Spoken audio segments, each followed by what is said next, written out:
I ran to her.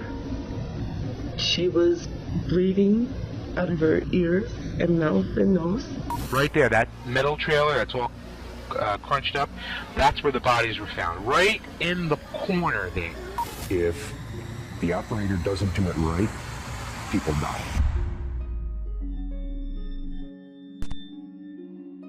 "36 amusement park disasters, 7 levels.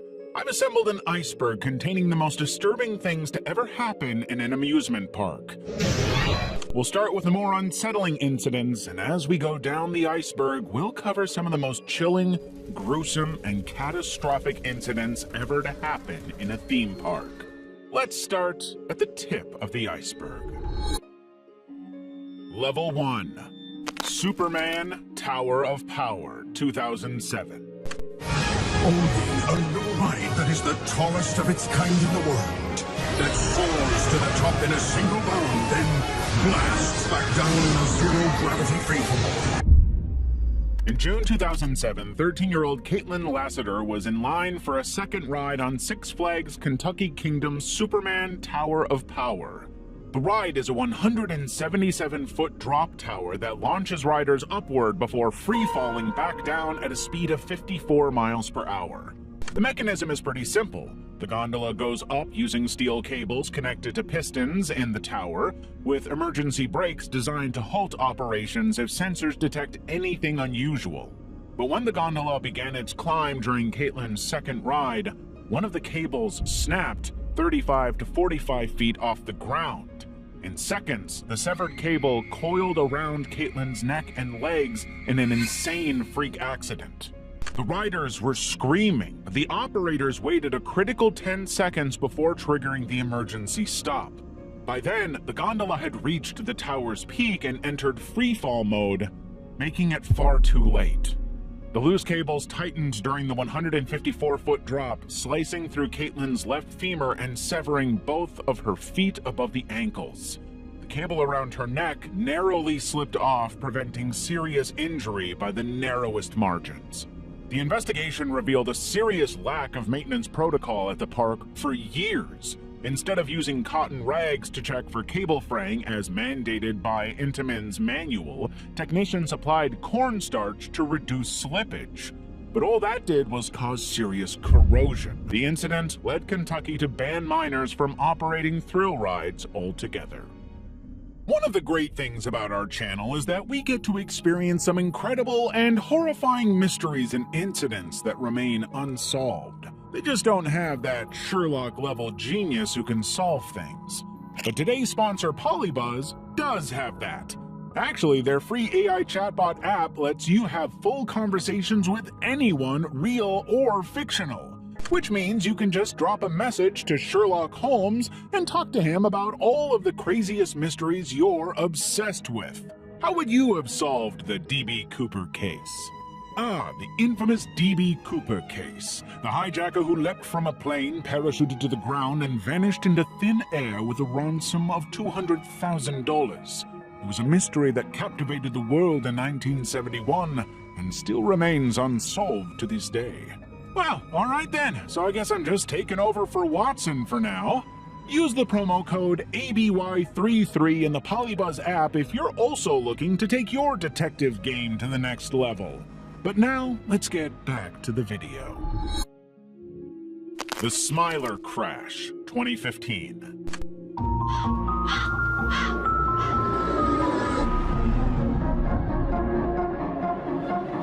Join us.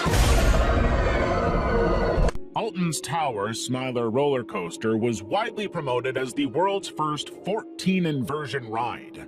Its design was clearly built to disorient riders with corkscrews, dive loops, and a cobra roll tangled around a spider-like structure.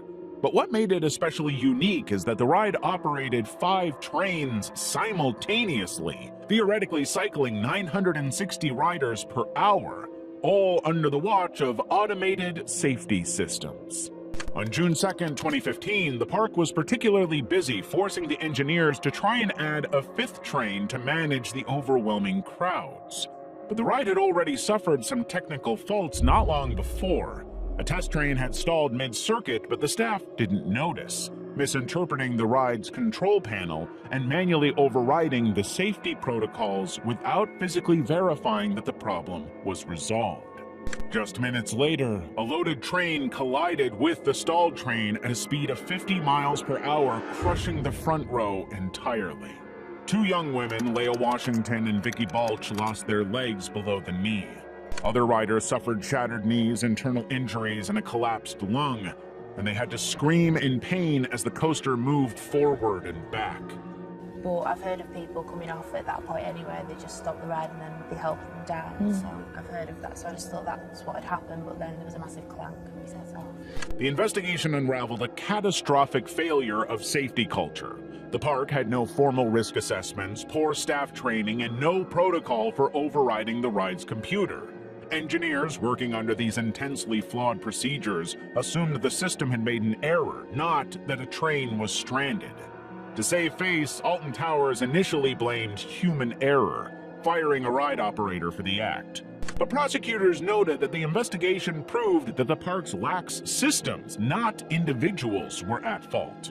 Merlin Entertainments, the parent company, pleaded guilty to health and safety breaches, receiving a record £5 million fine.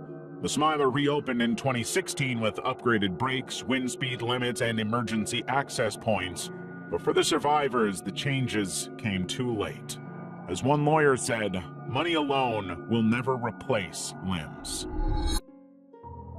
Level 2. Killer whale incident at SeaWorld Orlando. Tilikum the orca has died after more than 2 decades at SeaWorld Orlando, where he gained notoriety for killing a trainer in 2010. One of the most popular shows at SeaWorld Orlando was the Dine with Shamu show, which promised guests an intimate glimpse into the bond between trainers and orcas. Guests would dine poolside as trainers guided the whales through choreographed behaviors, reinforcing the illusion of harmony. It was supposed to be a cute, fun vacation memory for many people. But on February 24th, 2010, the routine took an unexpected turn. Veteran trainer Dawn Branshaw, a 16-year SeaWorld employee, lay beside Tilikum, a legendary 12,000-pound orca with a history of fatal aggression, during a post-show interaction. She was rubbing the whale's head when he suddenly grabbed her ponytail or arm, dragging her underwater. The confusion came from the conflicting witness statements. Some claimed that Tilikum grabbed Dawn's hair, others saw him seize her arm, depending on where they sat. The attack unfolded over 45 minutes, as Tilikum refused to release Dawn's body, avoiding staff attempts to corral him with nets and food rewards. But none of this should have been a surprise. Internal records showed SeaWorld had documented over 100 incidents of orca aggression since 1988, with 2 of them specifically linked to Tilikum himself. In 1991, he had drowned a trainer in Canada and seemingly killed again in 1999 when a man's body was inexplicably found draped over him. Despite this, SeaWorld continued using him in performances, claiming to have modified protocols to protect its trainers. Those changes basically just meant that the trainers were not allowed to swim with him. But they were still allowed and even encouraged to be in close contact during relationship sessions on shallow platforms, like the one that killed Dawn. The autopsy revealed Branshaw's cause of death as drowning and traumatic injuries, including a severed spinal cord, fractured ribs, and her scalp forcibly torn from her skull. SeaWorld was fined $75,000 for willfully exposing trainers to danger, forcing physical barriers between whales and staff. Tilikum remained in captivity, performing in shows until his 2017 death. But Dawn's death brought a lot of scrutiny of marine parks, partly fueled by the disturbing 2013 documentary Blackfish, which linked orca captivity to psychological trauma and violence. SeaWorld phased out theatrical orca shows by 2016, but continues housing Tilikum's largely inbred offspring to this day. Disneyland's The Sailing Ship Columbia accident. Diffuse brain injury, which was a massive brain injury, and the other was a skull fracture extending from his facial fractures into its carotid artery. On Christmas Eve 1998, hundreds of holiday visitors waited at Disneyland's Frontierland dock to board the sailing ship Columbia, a 110-foot replica of America's first globe-circling vessel. The attraction navigates a man-made river on an underwater track, but it typically docks via hemp ropes designed to snap if the ship approaches too fast. However, on this day, workers inexplicably used a cheaper nylon rope, elastic, and unyielding. As the Columbia neared the dock, cast member Christine Carpenter secured the nylon line to a cast iron cleat bolted to the ship's aging hull. The vessel was speeding partly thanks to the captains who were distracted from their duties. Unaware of the situation, Christine anchored it as intended. The rope quickly stretched taut, and disaster followed. At 10:40 a.m., the force ripped the 9-pound cleat right out of the rotted wood, launching it like a cannonball into the crowd and into the face of Luan Phi Dawson, who took the full impact, fracturing his skull and causing his brain tissue to hemorrhage. The impact also hit his wife, Liu Tui Fong, who collapsed beside him, her jaw torn open from the impact. The situation was so extreme and chaotic that witnesses described seeing chunks of flesh and blood pooling on the dock. Anaheim police arrived hours later, but Disney had already pressure-washed the scene, effectively covering up the damage. The ensuing investigation confirmed that Disney forced employees to substitute breakable hemp with durable nylon to save costs. The addition of untrained staff, lax communication, and rotting ship infrastructure just made a bad situation even worse. The cleat's bolts simply broke under tension it was never meant to bear. Dawson was brain dead for 11 hours before being taken off life support. Vong endured years of reconstructive surgery and trauma from the incident. Disney paid $25 million to settle the family's lawsuit, a confidential sum later leaked to press, while OSHA forced them to pay fines for safety failures. But it did at least teach Disney a valuable lesson. The park reinstated ride foremen, adopted emergency bells, and rewrote docking protocols. Anaheim police now stationed officers on site, and the Columbia still sails today, always with hemp ropes. La Feria Chapultepec roller coaster collapse 2019. Y en México vamos con otras cosas. Continúan hospitalizadas las dos mujeres que resultaron heridas por el descarrilamiento de uno de los vagones de un juego mecánico en la feria de Chapultepec. Dos hombres murieron. On September 28, 2019, the Guimera roller coaster at Mexico City's La Feria de Chapultepec was operating as it had for 22 years. The ride was known for its 3 vertical loops and speeds over 50 miles per hour and had operated across 3 continents before landing in Chapultepec Park. But suddenly, at 2:30 p.m., the last car of a 5-car train derailed mid-loop. Onlookers watched as the car flipped upside down, slammed into a support beam, and plunged 33 feet. 2 young men died instantly from severe head trauma, 2 women survived with serious injuries, while 6 others suffered shock. As it turns out, it was mostly just surprising that this had never happened before.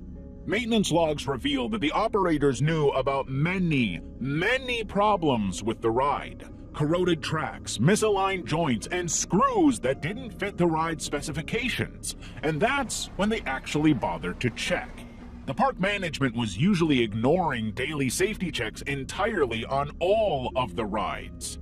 The ride was actually only 58% operational, and yet they just kept sending people out to ride it. The ride's manual explicitly prohibited operating with damaged track welds or loose bolts, conditions that had been present for months with no acknowledgement. The park's operating license was immediately revoked, forcing it to permanently close on October 13, 2019. By 2023, demolition crews dismantled the site, replacing it with an urban park. The incident caused so much fear that attendance of Mexico City's amusement parks dropped 30% in the aftermath. Guimera's remnants were shipped to Indiana Beach, US for refurbishment and a chance at a second life, albeit one far safer. Oakwood Park Hydro Coaster Disaster, 2004. In April 2004, 16-year-old Hayley Williams was at Oakwood Theme Park in Wales preparing to get on Hydro, the park's flagship water coaster known as Europe's fastest and wettest. The ride relied on lap bars and seatbelts to secure riders during its massive 120-foot, 50-mile-per-hour plunge. But there was a critical problem in the design of the ride. Neither restraint alone could prevent the rider from being ejected under the ride's intense G-forces, and the operators were often skipping physical checks entirely. So when Hayley got into the ride vehicle seated near the back, nobody noticed that her lap bar hadn't fully locked. The staff were only performing visual inspections, not actually checking the equipment, but the whole thing was captured on security camera. As the boat started to ascend, witnesses noticed that something strange was going on in the ride vehicle. Seconds later, Hayley was flung into a freefall, colliding with the ride structure before hitting the plunge pool. Bystanders were able to pull her limp body from the water, but resuscitation efforts failed. She died of internal injuries at the hospital. There was simply no way she could have survived that. But as it turned out, the ride was doomed to failure from even its idea. A mechanical engineer demonstrated he could wriggle out of Hayley's seat even with the lap bar down and locked, calling the safety design unacceptable. Staff training had lasted just 20 minutes, and operators admitted they couldn't physically reach all of the restraints to check them. Even CCTV proved checks were glancing at best. The whole thing was doomed to disaster one way or another. In 2008, the park was fined £250,000 over the incident, but Hayley's family called the penalties inadequate, noting Hydro had reopened with over-the-shoulder harnesses months after her death. No criminal charges followed, with the coroner citing insufficient evidence for gross negligence. The ride operated for 18 more years under a rebranded name. Action Park's Alpine Slide Incident, 1980. There was no ride at Action Park that was even slightly safe, but the Alpine Slide was especially asking for trouble. This 2,700-foot concrete, fiberglass, and asbestos track snaked down a steep New Jersey mountainside with sleds controlled by a brake lever that riders quickly learned offered two speeds, agonizingly slow or death awaits. It had a stick, and ostensibly you're supposed to be able to pull up on the stick as a brake, push down on it to go faster. But one thing that I learned was very true. These sleds were often broken. It was such a notoriously dangerous ride that staff would often joke about it, but guests in bathing suits rarely received warnings beyond a vague sign about riding at your own risk. But then, on July 8, 1980, 19-year-old George Larson Jr. boarded a sled for his ride. What he didn't know was the brake was broken. Seconds after he left the start point, the vehicle careened off the track, hurling him 25 feet into rocks head first. He died 8 days later from his injury. But the park owner, Gene Mulvihill, immediately spun the narrative. He claimed that George was actually an employee riding at night in the rain, absolving Action Park of any and all liability. The only problem was that none of it was true. George had worked at the adjacent ski resort months earlier, but wasn't employed by the park that summer, and the accident occurred in daylight with no rain. This was just a classic case of disaster waiting to happen, finally happening. But nothing really happened as a result. State regulators never investigated. Gene was such an influential figure in town that nobody wanted to go after him or the park. And a fabricated insurance scheme using a Cayman Island shell company let him dodge all of the lawsuits. George's family eventually settled for $100,000, forced into silence by legal threats. Meanwhile, the slide remained open for years, but it remained an insurance company's nightmare. Riders continued to crash into walls, lose teeth, or break bones, with 14 fractures and 26 head injuries reported in 1984 and 85 alone. Gene's team constantly dismissed injuries as rider error, even as they quietly repainted pool bottoms to spot drowned bodies faster. By the time the park closed in 1996, 6 people had died across its attractions, but not a single executive faced prison time for any of it. Black Sunday at Kings Island. It was June 9th, 1991, and at the Kings Island amusement park, 22-year-old Timothy Benning leaned toward an Oktoberfest beer garden pond to splash his friend. But he was about to make the most critical, painful, and fatal error he would ever make. The water had been electrified by a faulty submerged pump with exposed wiring. As soon as his hand grazed the water, the shock knocked him unconscious, leading him to fall face down into the shallow water. When his friend and a park security guard jumped in to try and save him, both were electrocuted. Witnesses watched as CPR failed for Heathcote and Robertson, both of whom died. But somehow Timothy survived, albeit with severe burns. The pump itself lacked a ground fault circuit breaker, meaning that a $20 fix could have prevented the deaths. Frightening situation from last week at Kings Island. Well, Mason police have now identified the man. But Kings Island wasn't out of the woods. On the same night, just 1 hour later, 32-year-old Candy Taylor boarded Flight Commander alone. The ride's open-air pods spun riders 70 feet high using joystick controls. But suddenly, Taylor's capsule rolled sharply left. When the pod inverted, she slipped through a gap between the seat divider and restraint, falling headfirst onto the concrete and dying. Her blood alcohol content had measured at 0.30%, triple Ohio's driving limit. Her limp body simply slid right past the restraints, exposing a fatal design flaw. By midnight, helicopters had airlifted 3 bodies from the park. Meanwhile, at Kings Island near Cincinnati, the investigation continues into 2 bizarre incidents that left 3 people dead. OSHA fined Kings Island $23,500 for electrical violations at the pond, while Flight Commander reopened in 1992 with modified restraints and joystick guards. Neither incident triggered permanent ride closures until public backlash became too serious to ignore.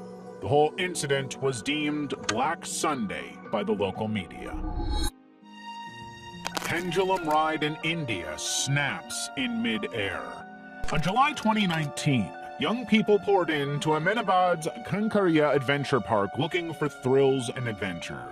But some of them were about to get a lot more than they bargained for or even wanted. A group of teenagers climbed onto the Discovery Pendulum Ride, a giant spinning ring of 32 outward-facing seats suspended from a 20-foot shaft.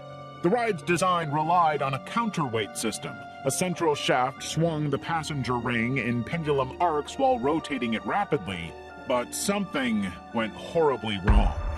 Videos show the metallic arm cracking in two, slamming riders into support beams before free-falling to concrete.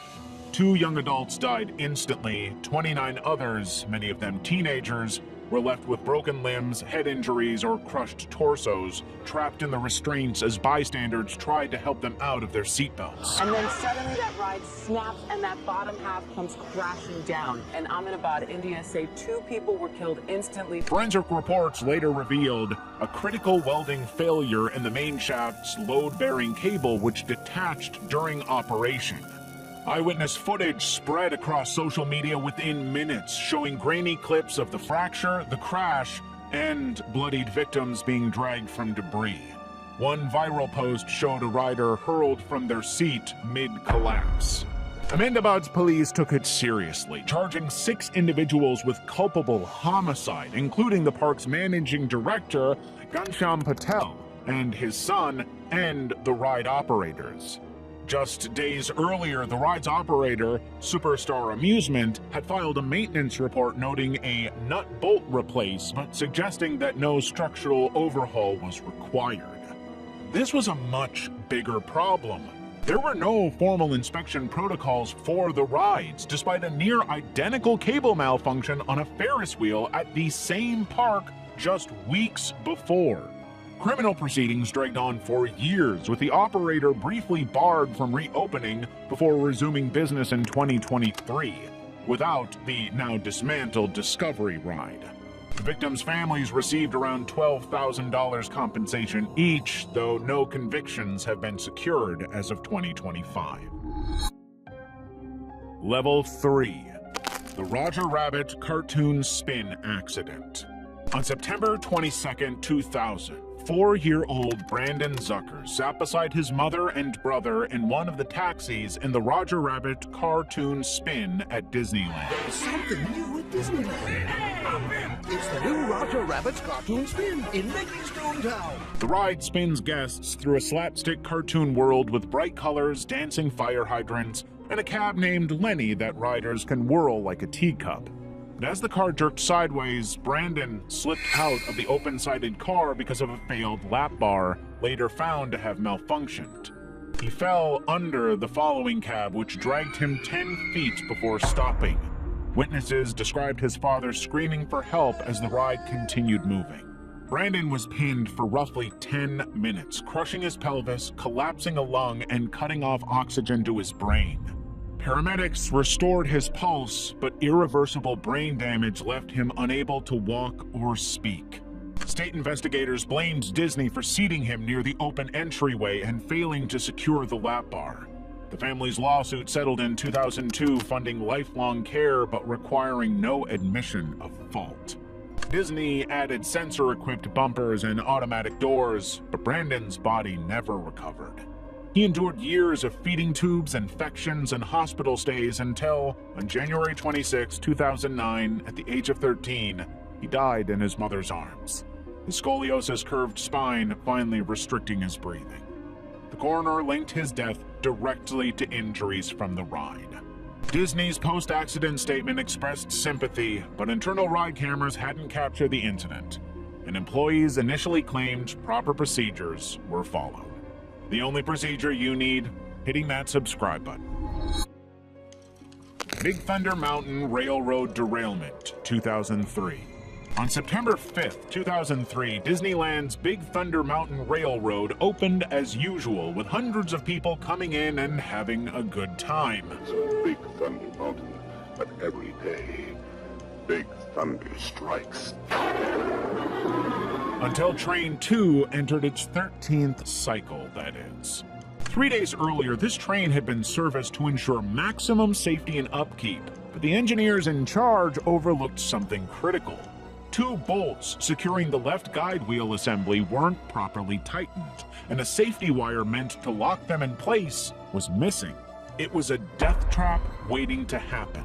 As the train climbed a tunnel incline around 11:20 a.m., that loose assembly detached. The train's rear axle jammed, forcing its front downward while the back slammed upward into the tunnel ceiling. The force ripped the tow bar connecting it to the first passenger car, which then rocketed into the derailed train's undercarriage. Marcelo Torres was seated in the front row and got crushed by the collision. His ribs were fractured, his lungs lacerated, and his blood loss catastrophic. 10 others sustained injuries ranging from broken bones to consciousness as the train screeched to a halt mid-tunnel. It was an unthinkable disaster. Anaheim firefighters arrived within minutes, but they faced an unthinkably dangerous rescue mission. The wreckage was lodged at a steep angle, requiring stabilization equipment to safely extract the trapped passengers, and they didn't have much time. Some of the survivors fled on foot, while others remained pinned for nearly an hour before paramedics could reach them. The park staff later admitted that they heard unusual noises from train number 2 during those earlier cycles, but because of that earlier service, assumed everything was fine and decided not to halt operations. Torres' death marked Disneyland's first fatal ride accident since 1998. His family later settled a lawsuit alleging cost-cutting had compromised safety, though Disney denied all allegations of systemic neglect. Disneyland's America Sings accident, 1974. In June 1974, Disneyland opened its patriotic musical revenue America Sings, with rotating theaters shuttling guests past animatronic animals belting out folk tunes. Yeah. Well, come on, boys, and listen to the tale, and I'll tell you all the troubles on the old schizophrenic domatite. It took 9 days before the latest attraction became a deadly hellscape. On July 8th, 18-year-old hostess Deborah Galestone, fresh out of high school and weeks into her summer job, stood near the edge of a stage during a 45-second reset period. The outer theater walls, moving counterclockwise, began to pivot on cue. Hello and welcome to our presentation of American States. We have a few last reminders before we start. Please, no smoking or eating, especially no flash photography here in our theater. The guests in the audience could only hear her screams, and they assumed it was part of the show. A strange, out-of-place part of the show, but part of the show nonetheless. You see, the ride's design featured a narrow, unguarded gap between rotating and stationary walls, a flaw totally invisible to audiences seated in the dark. Deborah either slipped, leaned, or stepped backward into that space, crushing her torso as the machinery continued its cycle. A nearby Air Force serviceman, Daniel Robinson, alerted staff after glimpsing her struggle, but it was too late. She was pronounced dead at 11 p.m., her body trapped until the rotation stopped. Disneyland temporarily closed the attraction, retrofitting it with breakaway walls and safety lights to prevent any fatal accidents happening again. But there was no public memorial for Deborah, though her family settled a lawsuit for an undisclosed sum.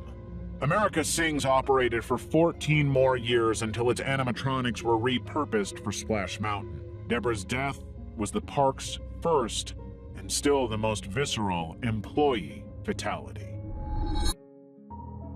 Girl flung from ride at China amusement park.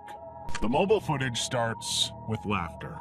Teenagers are strapped into spinning seats at Chaohua Park's Travel Through Space ride. But 13 seconds in, the footage takes a dark turn. 13-year-old Gan Yaji slips through a broken seatbelt, her body flinging through the air during the ride's 360-degree rotation, slamming into iron railings below as the other riders scream. The attraction, designed to flip riders upside down at high speeds, relied on two safeguards, a waist seatbelt and an overhead safety bar. But investigators later found both failed catastrophically. The belt snapped mid-rotation while the bar left a 7-inch gap. The park staff hadn't noticed the problem during the park's opening hours, and they didn't stop Gun's 9-year-old cousin from riding despite age restrictions. The video spread rapidly on Chinese social media, freeze-framing the moment Gun's limp body hit the ground. When state media aired the clip, the park could no longer escape the inevitable. Officials revealed the ride had passed a December 2016 safety inspection, though records showed no updates since 2013. As compensation, her parents, grieving their only child, accepted 870,000 yuan, or $126,700, within 48 hours. Authorities quickly moved to shut down the park, suspending all Travel Through Space rides nationwide and forcing the manufacturer to impose emergency checks. But this was the third major incident since 2013 involving thrown riders and faulty mechanics. Comments flooded Weibo. 870,000 for a life? How much does that park make in a month? Nothing was done. 6-year-old boy struck by Puff the Little Fire Dragon coaster, 1989. The Puff the Little Fire Dragon roller coaster at Utah's Lagoon Amusement Park was designed as a gentle introduction to thrill rides for children, with a top speed of 16 miles per hour and a 10.8-foot height. The twist, the dive, it's about fun, right? Very easy to handle. But on April 30th, 1989, it was anything but gentle, because 6-year-old Ryan Beckstead climbed out of his car mid-ride. The attraction had already completed 2 laps and stopped with some cars past the unloading platform. But Ryan, who had already slipped through the lap bar, stood up, believing the ride was over. That's when the 18-year-old operator working her first weekend at Lagoon asked riders if they wanted another cycle. As parents shouted warnings, she restarted the coaster without much thought. Suddenly, Ryan scrambled to re-enter his seat but fell through the tracks as the train ascended a 16.2-mile-per-hour incline.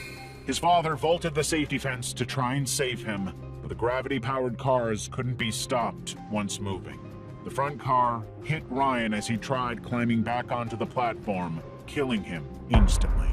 That's when the chaos really unfolded. The operator collapsed, screaming, "I killed a little boy," while Ryan's mother wailed nearby. Investigators found no mechanical faults but noted the ride lacked emergency brakes. Once dispatched, it completed its 10 to 12 second circuit unimpeded with no exception. Lagoon had previously installed extra safety features at the manufacturer's request, yet the operator's distracted attention proved fatal. A child's body was now wedged between steel tracks. Though no criminal charges followed, the case exposed serious vulnerabilities in ride operator training and safety redundancies. Ryan's death remains the only fatality recorded on this model of coaster worldwide. Ride of Steel Fall at Six Flags Darien Lake, Buffalo, New York, 2011. A U.S. Army veteran who lost both legs while serving in Iraq was thrown from a 200-foot-high roller coaster near Rochester, New York, and later died. In June 2011, 29-year-old Iraq War veteran James Hackemer visited Six Flags Darien Lake with his family. He was a double amputee, having lost both legs in a 2008 roadside bomb explosion. And even though the Ride of Steel's entrance sign clearly required riders to have two legs, he just walked right past. Employees even directed him to the disability access exit. The only problem was that this 208-foot hypercoaster would hit 73 miles per hour with only lap bars and seat belts as restraints. And even though this was obviously going to go horribly wrong, James's nephew lifted him into the front row seat. 3 attendants saw the whole thing but allowed boarding, even checking the restraints before launching the ride. As the train came over a 150-foot hill at 70 miles per hour, wind ripped James's baseball cap away. Security footage showed him reaching upward, his torso lifting from the seat. The physics of his missing lower body proved fatal. Without legs to anchor against the T-bar, the centrifugal force ejected him mid-drop.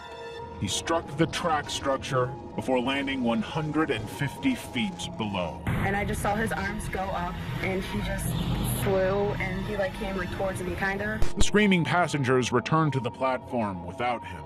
His empty seat still had the engaged safety locks. Workers found James's dog tags beside his body, lifeless near the track's east curve.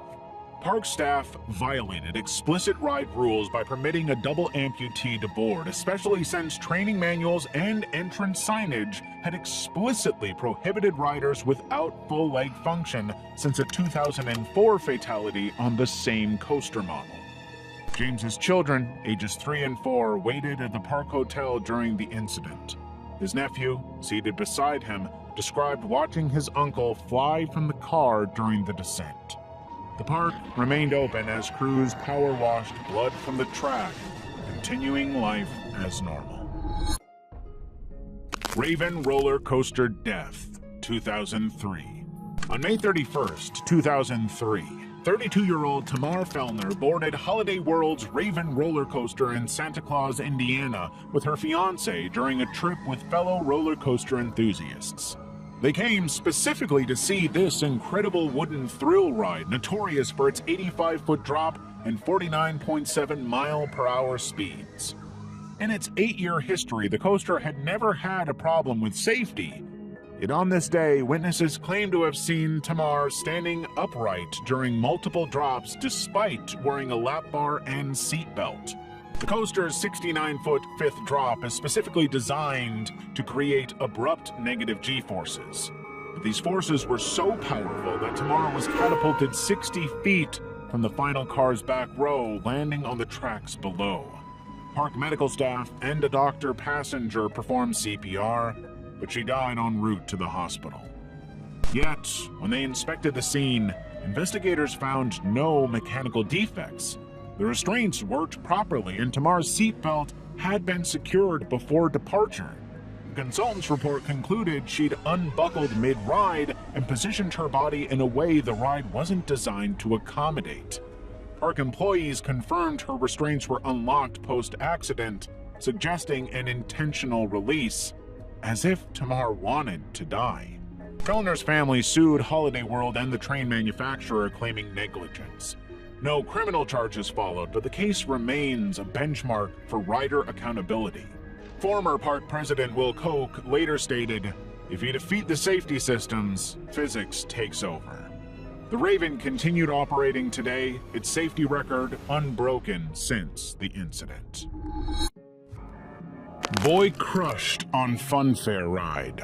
A teenage boy has died at a local fun fair that was not yet open to the public. Authorities in Dover, England say emergency services were called to Panster Gardens just before 8 a.m. on August 3rd for a serious incident. In the pre-dawn hours of August 3rd, 2022, 14-year-old Mackenzie Croxford Cook and 4 friends slipped into Dover's Penchester Gardens Fun Fair, drawn to the idea of playing on the inactive rides hours before opening.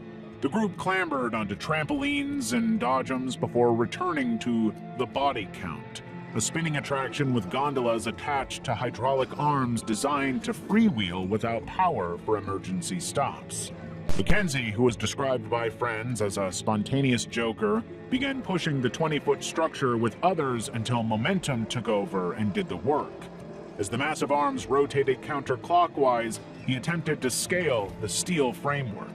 But mid-climb, the machinery pinned him 6 feet above ground, crushing his torso between a gondola's metal arm and a support beam. His friends heard his scream as they strained against the ride's tonnage, desperately trying to reverse its motion and save him. When paramedics arrived, they found Mackenzie suspended, purple, and motionless, his liver and spleen ruptured beyond repair. No overnight security guarded the site, as Dover Council regulations only mandated protection during operational hours. The ride operator confirmed the absence of perimeter fencing was standard industry practice. It was just an accident waiting to happen. Level 4. The Grandma and Kid Disaster of Indiana Fun Park. On August 11th, 1996, a miniature train at Indiana's old Indiana Fun Park jumped its tracks during a curve, killing 57-year-old Nancy Jones and crushing her 4-year-old granddaughter Emily Hunt beneath the cars, leaving Emily paralyzed from the chest down. The train was rounding a set of curves. The lady that was killed, we believe, hit a tree. Investigators later determined the train had been barreling down the track at speeds far beyond its 12-mile-per-hour safety limit. The ride operator claimed to have slammed the brakes before the curve, but inspectors found a cascade of failures. The brake systems were disconnected, anti-derailment devices missing, and the speedometer was shattered. The track itself was littered with debris from previous breakdowns. And, most shockingly, state records showed the train had derailed 79 times in the 2 months before the fatal crash, sometimes 15 times daily. Yet it managed to pass 2 inspections by an inspector who later admitted he lacked the proper qualifications. Owners acknowledged negligence but denied prior knowledge of the ride's condition, despite park logs documenting chronic mechanical issues for a long time. The park closed months later, its assets auctioned to pay $1.2 million in debts. Emily Hunt's injuries, requiring a tracheotomy and lifelong respiratory care, motivated the creation of Indiana's 1997 Emily's Law, mandating stricter ride inspections and increased liability insurance. Though the family received $1.5 million, the owners avoided criminal charges through bankruptcy. Remnants of the park's log flume now gathered dust in a Pennsylvania storage yard, while the site itself became a hop farm.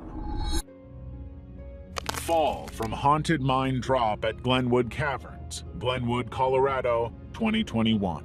On September 5th, 2021, 6-year-old Wangel Estefanos boarded Glenwood Caverns Adventure Park's Haunted Mine Drop Ride, a 110-foot freefall attraction where riders plummeted down a pitch-black shaft. The ride required 2 seatbelts per passenger, both manually secured by operators before each descent.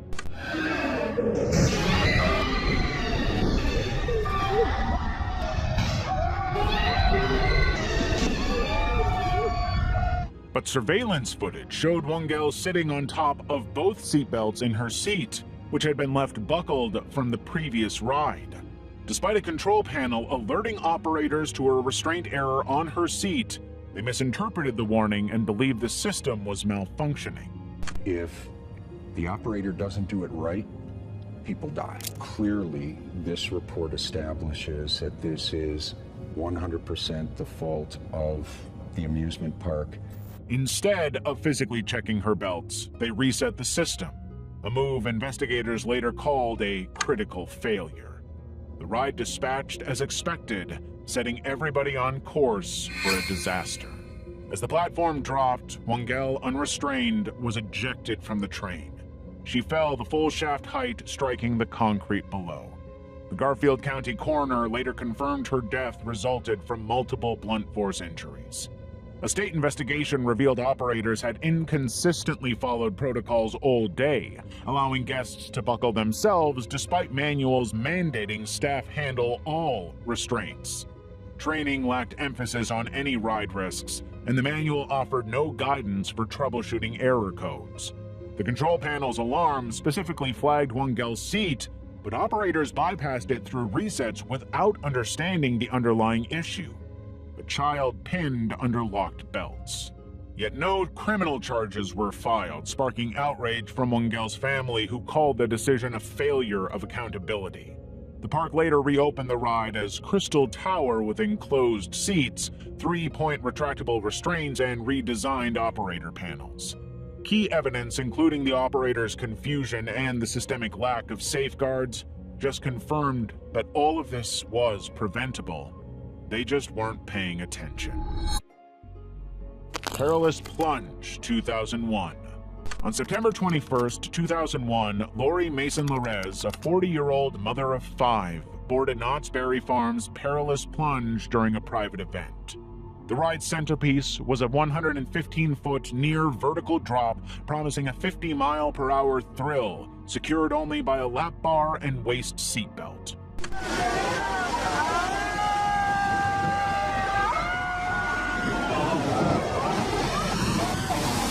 But the other riders noticed that Lori, who weighed 292 pounds, struggled to fasten her seatbelt.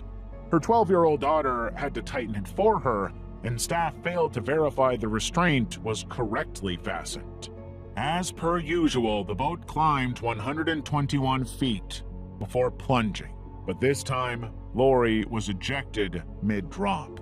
It turns out that her abdomen measured 58 inches, 8 inches wider than the 50-inch seatbelt. The lap bar, designed for an average 175-pound rider, couldn't secure her frame as gravitational forces pulled her upward. On the way out, she struck metal scaffolding, fracturing her skull and severing her leg before landing in the water below. Paramedics pronounced her dead within an hour. But investigators found the restraints inadequate even for average-sized riders, citing a lack of operator training and clear weight guidelines. Despite warnings in the ride manual about proper restraint fit, no posted restrictions existed. Internal scrapes on Lori's thighs suggested the seatbelt had been fastened below her abdomen, leaving her torso unsecured. Everything that could go wrong went wrong. Knott's temporarily closed the ride, retrofitting it with fighter jet-style 4-point harnesses. A wrongful death lawsuit by Lori's family led to a confidential settlement, but the park never admitted any fault. Perilous Plunge reopened 8 months later, but closed permanently in 2012, partly because riders were not feeling safe on it. Terminal velocity fall at Extreme World Wisconsin Dells, 2010. I ran to her. She was bleeding out of her ears and mouth and nose. Her eyes were rolling back in her head and her lips were turning purple, and I couldn't feel a pulse. On July 30th, 2010, a Florida family was on vacation at Wisconsin Dells Extreme World Park when 12-year-old Tegan Marty stepped onto the terminal velocity ride. Marked as a free-fall experience, the attraction promised adrenaline seekers a 100-foot drop into a safety net suspended over airbags. Riders ascended in a cage to 140 feet, where they would be lowered through a trap door in a harness, then released mid-air for a 5-second plunge. The net elevation relied on 2 operators, one at the top to trigger the release and another on the ground to confirm the net's position. But on this day, the ride operator, Charles Carnell, released Tegan before the net was raised. 140 feet below, the ground operator was still refilling the airbags meant to lift the net, but Charles totally blanked, pulling the ripcord without a thought. With no net to break her fall, Tegan plummeted directly onto the concrete. Her father's camera captured the moment she struck the ground, her lips blue, skin gray, and blood pooling from her nose and ears. She was dead. She was dying. In other words, that fall, as she was laying there, if Julie hadn't started CPR and other people had not intervened, she would have died. Miraculously, Tegan survived but sustained serious life-altering injuries. 10 spinal fractures, a shattered pelvis, brain swelling, and partial paralysis. Emergency airlifting revealed her spinal cord was stretched, not severed, offering a faint hope for mobility. Surgeons fused her spine, but she required a breathing tube and communicated only through blinks initially. With no mechanical defect to blame, Charles was charged with felony reckless injury, yet returned to work at the park within weeks while awaiting trial. The Marty family later settled with Extreme World, whose owners faced foreclosure days after the incident. Tegan, then 13, left rehabilitation 3 months later in a wheelchair, still uncertain if she'd ever walk again. Space journey ride in China ends 6 people. Tragedy strikes one amusement park in southern China. 6 people were killed and several others were injured when a space shuttle ride plummeted to the ground. In June 2010, visitors clocked in to Shenzhen's OCT East theme park, eager to experience Space Journey, a high-speed simulator promising the adrenaline of a rocket launch through spinning cabins and 2 Gs of acceleration. 8 days earlier, technicians had stamped the ride as safe and impressively lifelike, which only made it more of a must-see for many. The attraction worked by rotating 11 4-person cabins on a central point, mimicking real-life spacecraft maneuvers. At 4:45 p.m. on June 29th, roughly halfway through a 5-minute cycle, witnesses reported a sudden power cut, followed by an explosion. A critical screw bolt failed, causing one cabin to break away. The detached compartment collided with others mid-air before plummeting 50 feet, slamming the riders into concrete. The safety belts snapped under the force, ejecting the passengers.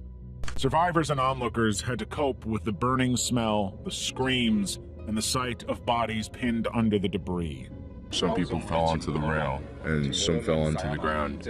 Some people died instantly and were just hanging dead in their seats. First responders took 20 minutes to reach some victims, while park staff scrambled to shut down the ride. 6 people died instantly or en route to hospitals.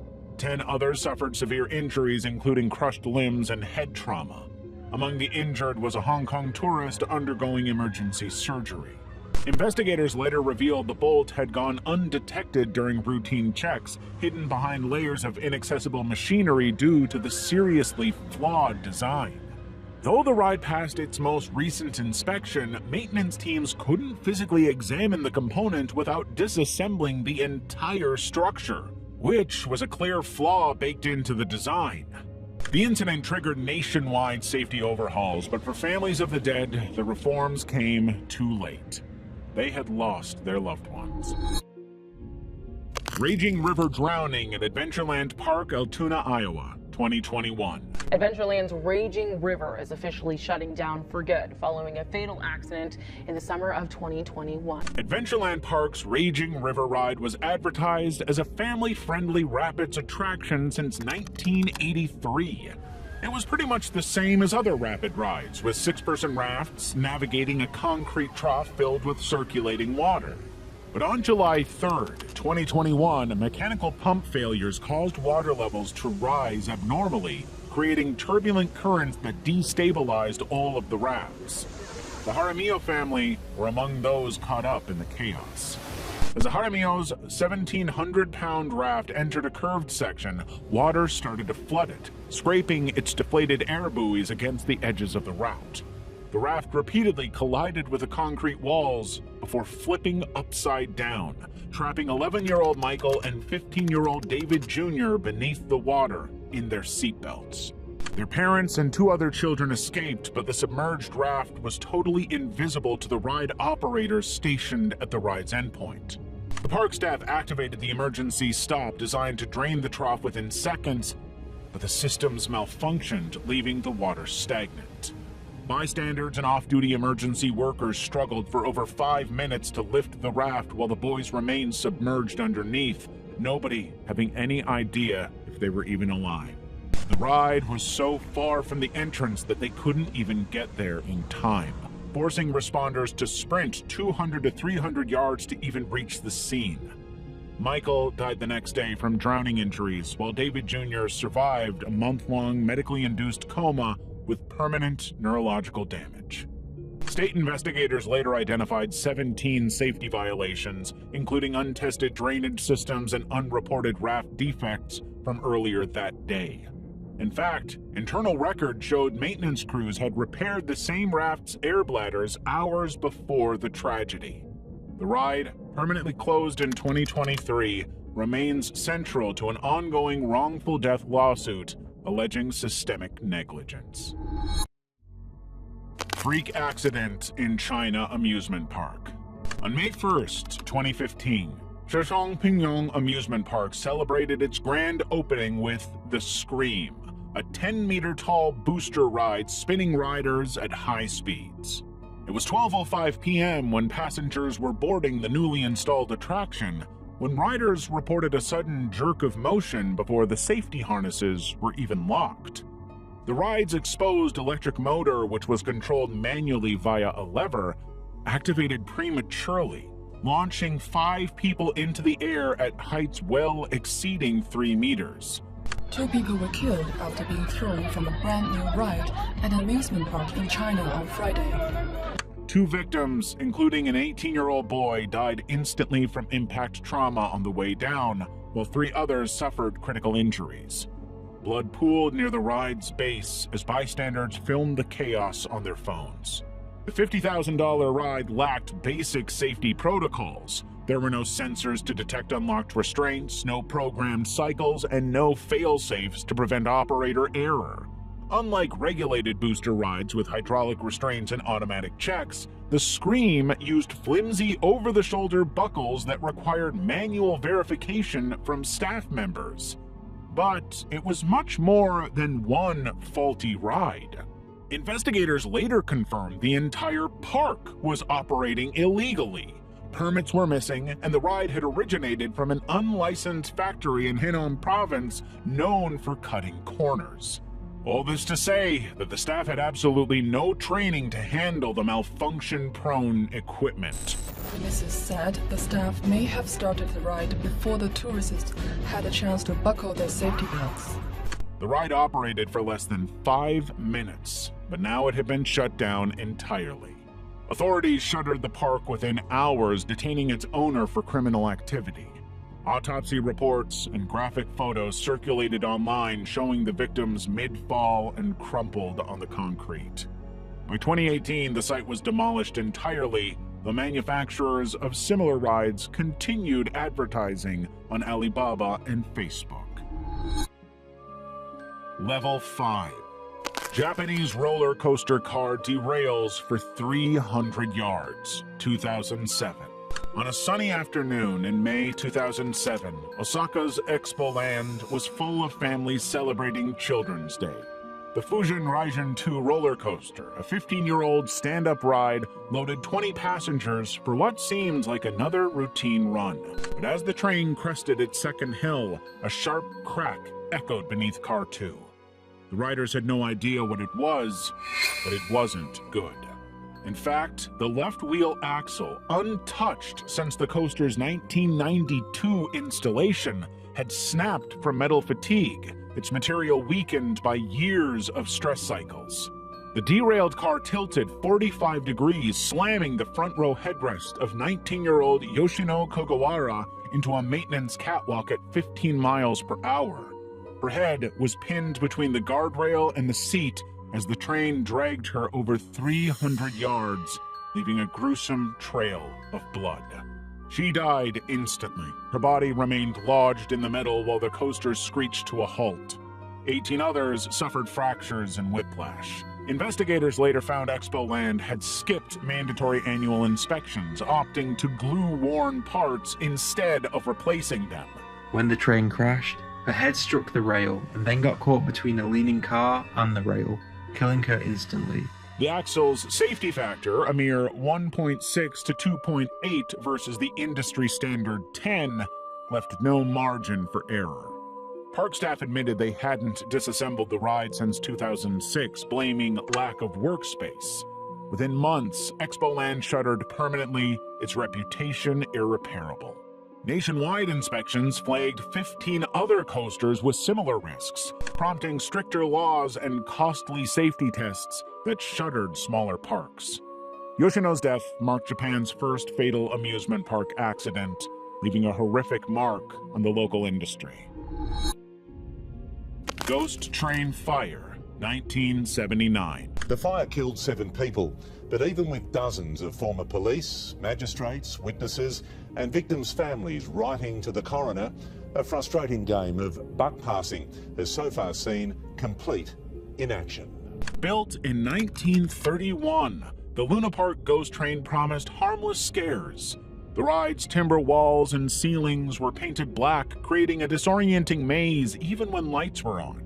Fire inspectors had flagged risks 2 years earlier. No sprinklers, obscured exits, flammable materials. But deadlines for upgrades were extended. By June 9th, 1979, nothing had changed, and everyone was about to learn a tragically brutal lesson.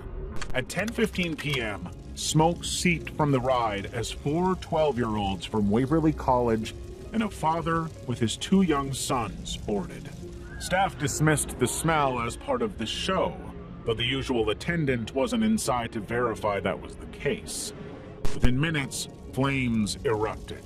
Panic riders kicked through walls to try and escape, but emergency exits were unmarked. Thick, toxic smoke quickly filled the tunnels. Firefighters, arriving minutes later, found the structure fully engulfed. Heat so intense they couldn't enter to even attempt a rescue. Hours later, when the fire subsided, 7 bodies were recovered, charred and clustered together.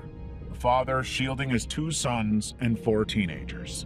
Investigators found no sprinklers, faulty wiring, or clear ignition source. The coroner blamed a discarded cigarette, but noted management's cost-cutting neglect as a likely cause. Some reported smelling kerosene and overhearing motorcycle gang members discussing arson, claims ignored in the initial probe. Yet to this day, nobody knows what caused the fire. We're now satisfied that the fire was as a result of an electrical fault within the building. Police closed the case within hours, ruling it an electrical fault despite no evidence to confirm that. Decades later, ABC's Exposed, the Ghost Train Fire alleged a cover-up to protect Abe Saffron, a crime boss linked to land deals involving the park. Former officers admitted evidence was suppressed, witnesses threatened, all to protect him. But as the ABC's Exposed documentary series revealed, Doug Knight, the officer in charge of the Luna Park fire investigation, was highly corrupt. No criminal charges were ever filed. River Rapids drowning, 2016. Good evening. 4 people have been killed in a horror accident at Dreamworld on the Gold Coast. The victims were thrown from a raft when it flipped on a popular water rapids ride.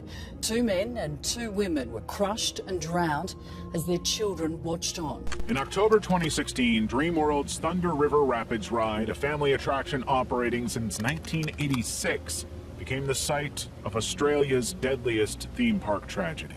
The ride used conveyor belts to lift 6-person rafts through shallow rapids, relying on 2 water pumps to maintain critical flow levels. But at 2 p.m., Pump 2 failed, draining water from the channel. The vacant raft jammed on exposed support rails near the conveyor's end, unnoticed by operators distracted by repeated pump alarms. 50 seconds later, a second raft carrying 2 families reached the malfunction zone.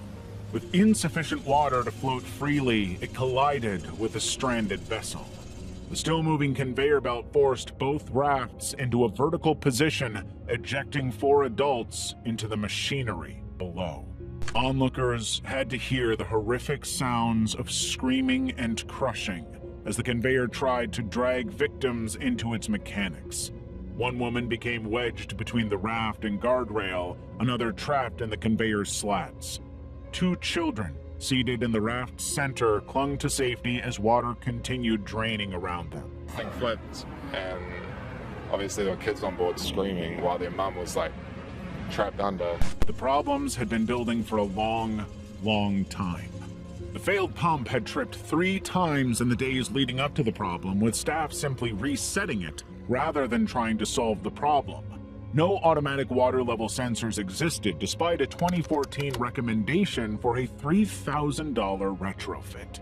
Even the conveyor was designed poorly, with modified slat spacing in the 1990s creating dangerous gaps, allowing passengers to fall through. And on top of it all, operators received 90 minutes of training, with one admitting they didn't know how the emergency stop worked. Dreamworld closed for 6 weeks amid public outcry, demolishing the ride and facing a record $3.6 million fine for its crimes. Atlanta teen loses hat on roller coaster, 2008. Authorities are looking into reports that the teen jumped 2 6-foot fences to get a hat he lost while riding the coaster. The teen was struck and killed while the coaster was in operation. The Batman roller coaster is one of the most popular at Six Flags over Georgia, reaching speeds of up to 50 miles per hour, its inverted steel track looping riders through 5 inversions in 2 minutes. It's the whole reason Asia LeSean Ferguson IV wanted to come to the park with his church group. On June 28, 2008, Asia finally rode the roller coaster with his friends. But during the big 84.5-foot drop, he lost his hat. When the ride was over, he decided to go and get it, leaping over 2 6-foot security fences marked with danger and off-limit signs. He cut through a restricted maintenance zone and finally found his hat, but the roller coaster was still operating at full speed, and he just so happened to be standing near the ride's lowest clearance point. Suddenly, the 50-mile-per-hour train passed by, banking into a turn and instantly severing his head from his body. The deceleration brakes didn't activate, as the sensors detecting obstructions only trigger if objects are on the track, not below it. First responders found the teen's body in the restricted area, the ride continuing its cycles until traumatized guests told operators what had happened. Six Flags temporarily closed the ride, though it reopened 48 hours later after federal inspections were complete. Park officials emphasized Asia had ignored multiple physical and visual warnings, while witnesses insisted he'd been chasing the lost hat. Police later dismissed the hat retrieval theory, stating he took a shortcut from the exit, but those who knew Asia said that argument made no sense and was totally unlike him. The Batman ride had previously killed a groundskeeper in 2002 when a passenger's dangling leg struck his head. Both victims died in zones engineering failsafes don't monitor, making for a sinister link. Level 6. Haunted Castle Fire at Six Flags Great Adventure, 1984. On May 11, 1984, a group of teenagers entered the Haunted Castle at Six Flags Great Adventure, a maze-like attraction built from 14 interconnected trailers lined with foam-padded walls and wooden partitions. The ride is designed to disorient guests with strobe lights, tight corridors, and live actors jumping from hidden alcoves. But the temporary structure operated in a legal gray area that allowed them to avoid fire codes requiring sprinklers, smoke detectors, or clear exit routes. Around 6:30 p.m., a 14-year-old visitor ignited the foam padding with a lighter while guiding a younger companion through the darkened maze. The The flames spread rapidly across a variety of materials including polyurethane, fabrics, and plywood, filling corridors with toxic smoke. Employees initially dismissed the shouts of fire as part of the act to try and scare them, but within minutes, the trailers became an inferno. 30 patrons scrambled through pitch-black passages, some of them still mistaking smoke for special effects, until it was too late.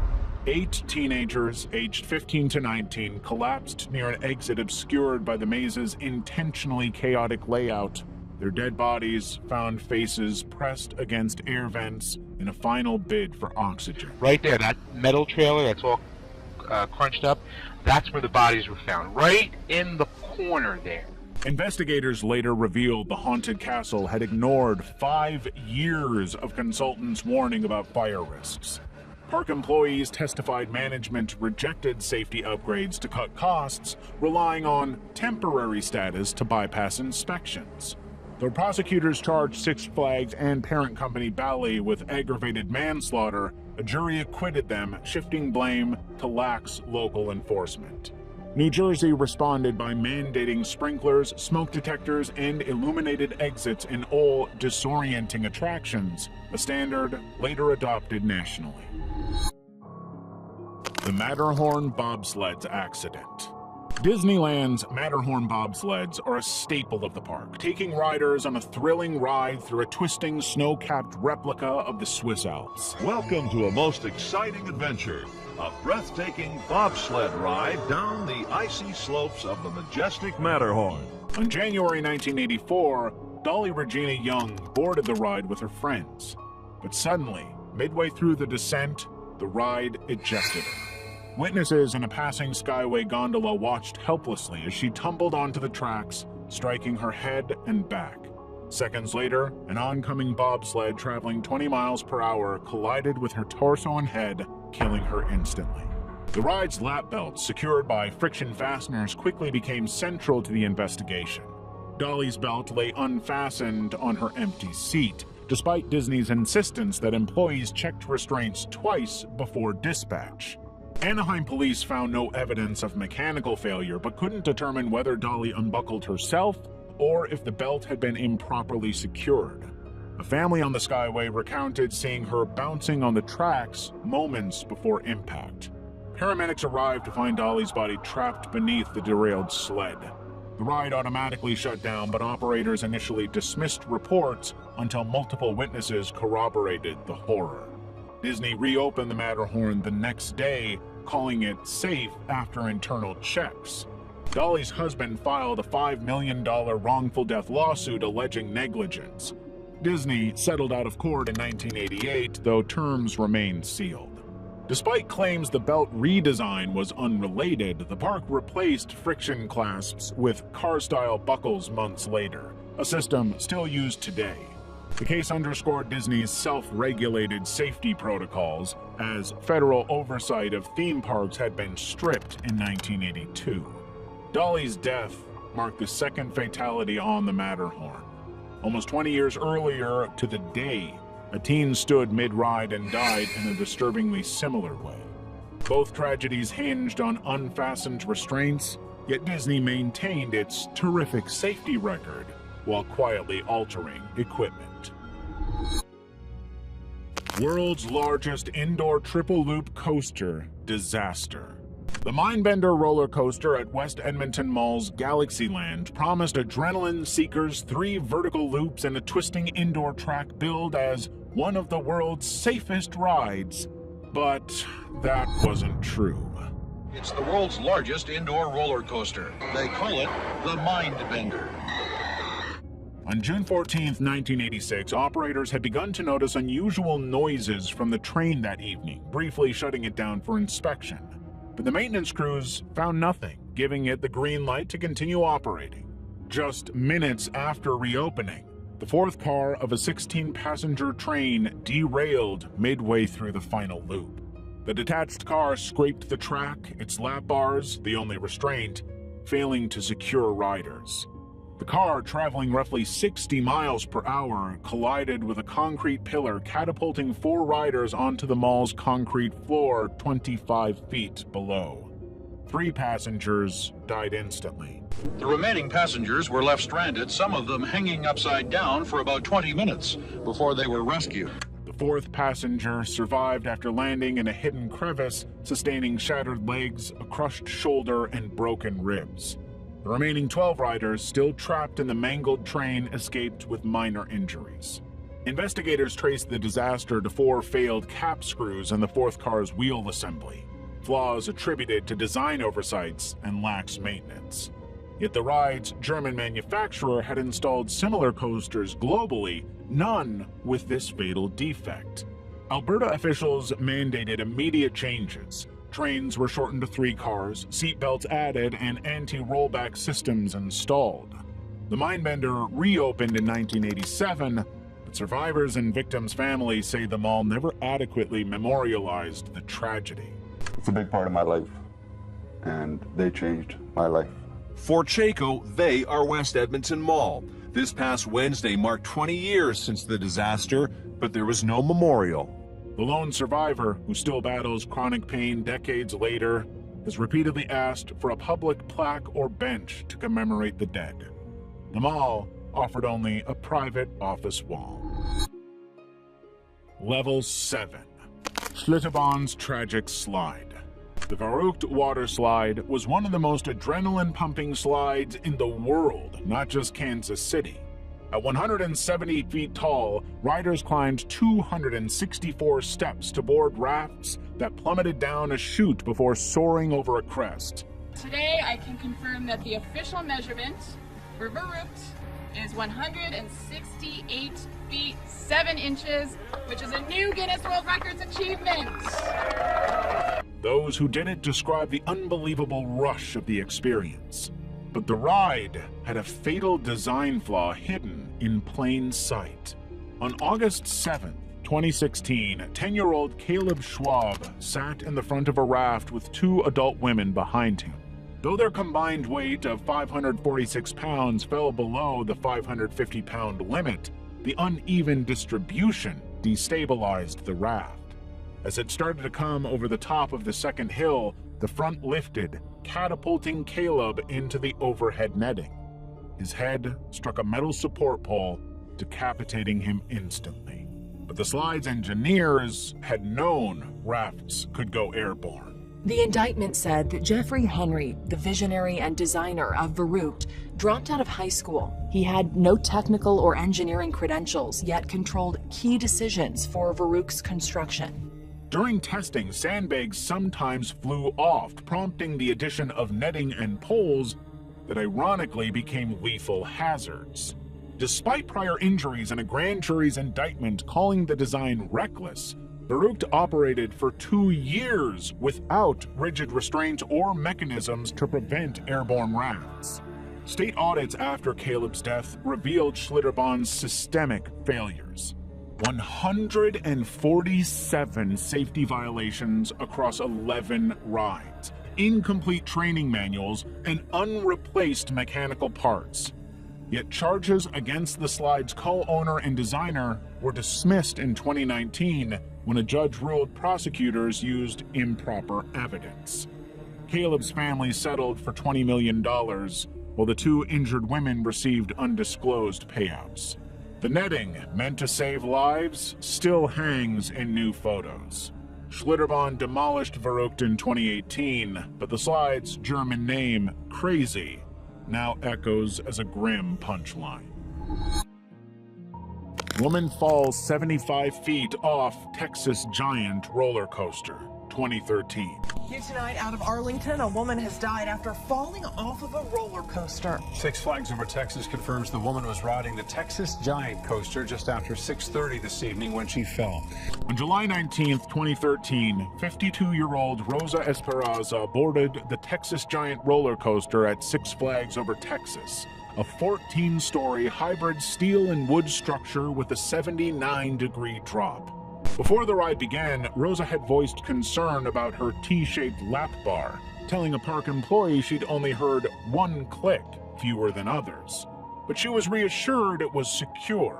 She was like, she asked them to click her more than once, and the guy was like, oh, as long as she heard a click, you're okay. Her daughter and son-in-law sat in the front car while Rosa rode behind them. As the ride began its first steep descent, her daughter turned to see Rosa upside down, feet in the air, desperately gripping the restraint. Seconds later, the lap bar released, ejecting Rosa from the third row. She fell 75 feet, struck a metal support beam, and landed on a tunnel roof. First responders found her body partially severed and strewn across an 80-foot area, with blood and tissue scattered near the impact site. The autopsy confirmed extensive trauma to her torso from the fall. They were screaming when they came back, and they were trying to get out of the restraint, and they were screaming, my mom, we gotta get my mom, she's gone. Park employees struggled to locate her initially, with police discovering the scene nearly an hour later. Investigators later found 4 inconsistencies in the ride safety systems, including a defective limit switch on Rosa's car. Despite Six Flags' claims of no mechanical failure, the Texas Giant temporarily closed, adding seatbelts and redesigned restraints. Rosa's family sued, alleging negligence, and described her final moments as screams for help before she vanished from view, never to be seen again. 2015 New Taipei Water Park fire. It was a hot summer day in Taipei, nearly 100 degrees. People had gone to the water park to cool down and have some fun. Then, without warning, the party scene turned to a scene of disaster. In June 2015, roughly 1,000 people gathered at New Taipei's Formosa Fun Coaster Water Park for a Color Play Asia party. What began as a neon-drenched celebration quickly unraveled when staff used high-pressure air blowers and gas canisters to spray clouds of colored cornstarch over the crowd, a festive touch inspired by India's Holi festival. But the powder was hanging thick in the air. At 8:30 p.m., heat from 200-watt stage lights, which reached a surface temperature of 400 degrees Celsius, ignited the suspended starch. A fireball erupted near the stage, engulfing the attendees, who were wearing swimsuits and flip-flops. Flames raced across the powder-coated ground, burning victims' legs, torsos, and respiratory tracts as they inhaled the blazing particles. Panic spread as people dove into nearby pools, turning the water red with blood and charred skin. The fire self-extinguished in 40 seconds, but left 516 injured, with 199 in critical condition and 15 dead. Burn units overflowed, with hospitals urgently requesting skin grafts as survivors faced up to 90% body burns. Investigators later found staff had made the disaster even worse by using CO2 extinguishers, which dispersed more powder into flammable clouds. Authorities shut the park down immediately and banned colored powders at events. The organizer, Lu Chongqi, received a 5-year prison sentence for negligence, though nobody knows what was in the powder to make it so flammable. Only one person, the organizer of the event, Lu Zhongji, was indicted for negligence. 9 others, including those associated with the venue, were not charged. If you're still in the mood for more disturbing content, why not check out this video on the most disturbing Instagram accounts we could find.